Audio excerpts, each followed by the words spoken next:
to my YouTube channel. And if you're new to this channel, please do not forget to like, subscribe, and click the notification bell para sa updates na Expert Fishing Adventures. For today's video, aking ipapakita kung paano na-unlock ang ating first king mackerel for 2024 at isang mamaw din ang nahuli natin na golden stripe trevally. So let's go! At ito gamit pa rin namin ang bangka ni Bro Lito. So dyan lang kami banda Ayan mga lods, dito tayo sa bagong spot natin sa umagang ito. Sana makadali tayo. So nila ni Bro dito ngayon, ang mga katropa natin nag-relax muna. Ayan po, apat kami. So let's go! At ito medyo excited tayo sa aming spot, malinaw naman. So yan, binabaan natin agad dito ang isang parang kanal.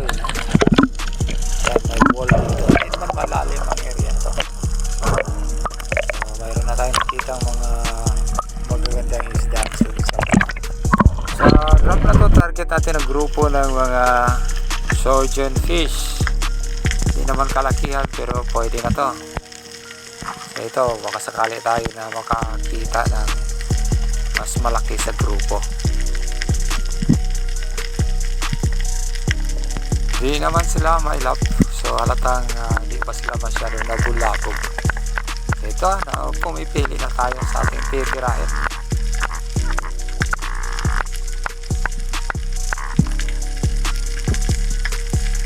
Ayan, nakapili na po tayo.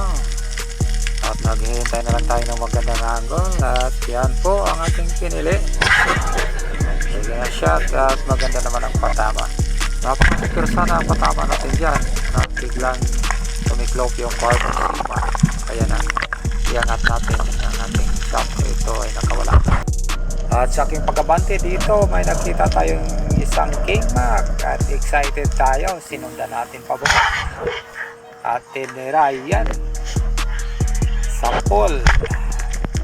Medyo the place ang tama, kaya dito nag-request tayo ng second shot sa ating dead body na si Bro Lito Antobia.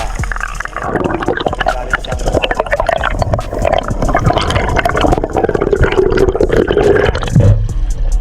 sana hindi maulit yung natamaan ng sipa pana.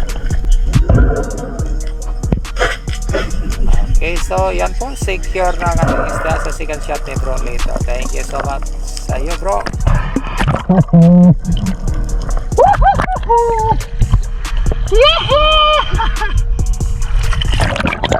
And finally, na-unlock na rin natin ang king for this year 2024. So this is the third time na matagpo ang king mackerel. Hihira lang talaga mangyayari.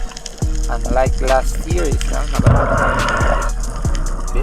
ang isdang ito nasa 45 kilos and way back 2017 my PB was 710 kilos.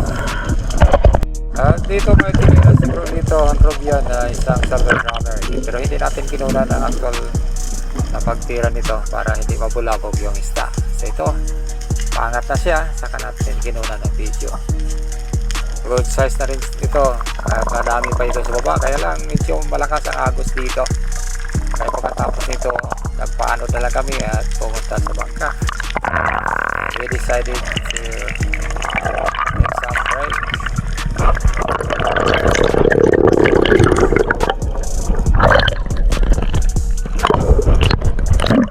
So, habang papunta sa bangka, ito ang anak ni Bro Lito. Nag-practice na rin at tinuturuan na rin niya.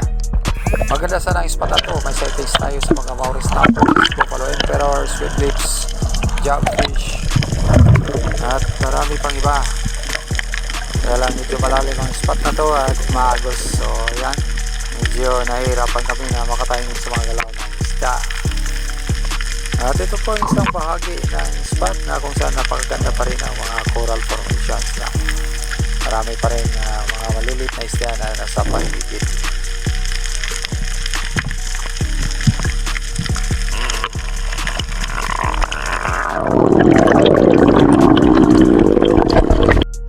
At nang makaabot ako doon sa malapit sa aming bangka, may nakita akong dalawang golden trevales, kaya agad ko itong binabaan at sinundan. Ito, medyo hiningal pa tayo, kulang pa sa pahinga. At sinubukan natin itong tirahin pero hindi ito natamaan, kaya sumablay. Sayang, napakalaki pa rin dyan. Nasa 4 to 5 kilos. Mga lods, ang ating first King Max sa 2024, maliit lang. Shot by RA150 dito sa Verac, Catanduanes. Ayun po. Alright guys, sa araw na ito medyo makulimlim, umuulan, but we decided to hunt. At ito lang sa malapit, may pinapaanak ko dito na isang coral trout na maliit. So, dahan-dahan nag-free-fall tayo hanggang makakuha tayo ng sayang na tama natin. Ganda ang patama natin dyan ulit. At dahil maliit lang ang area na to, bahura na to, so bupat kami ng pwesto pagkalipas na hanggang sandali. Pumunta kami sa medyo malayo na spot na dati na namin nagaiban din.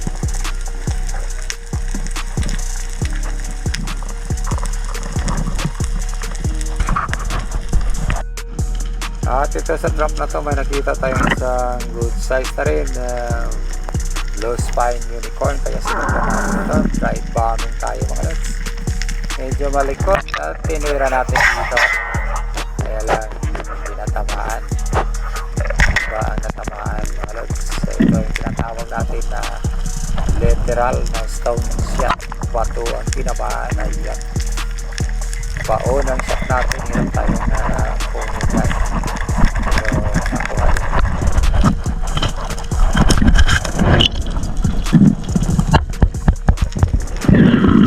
Sanay naman tayo sa supply, kaya umabanti tayo. At dito medyo maganda ang nakita natin, isang golden stripe trevally ang nasipat natin mga lods. Ayan, stone shot, napakaganda ang patama natin dyan.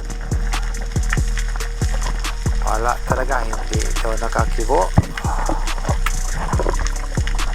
kinilig-kilig lang siya ng konti. Yun o, almost 7 kilos. Tapos na ito, umuwi na rin kami. Dumaan muna kami sa isang area. Dumaan muna kami sa harap ng isang resort para makita doon malapitan ang isang magandang rock formation na unique sa likod. At ito po yung sinasabi ko.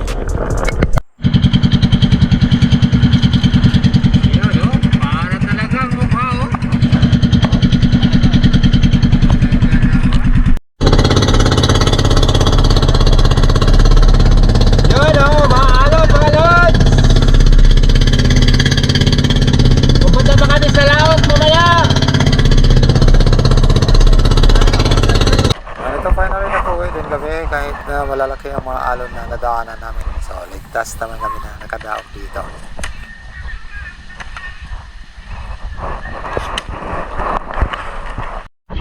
Ayan po guys, kinatay po ang isda natin na nahuli dahil binili po ni ma'am. Thank you po ma'am. Fresh na fresh talaga yan. Sa isang grouper coral trout pala. Okay guys, thank you so much for watching.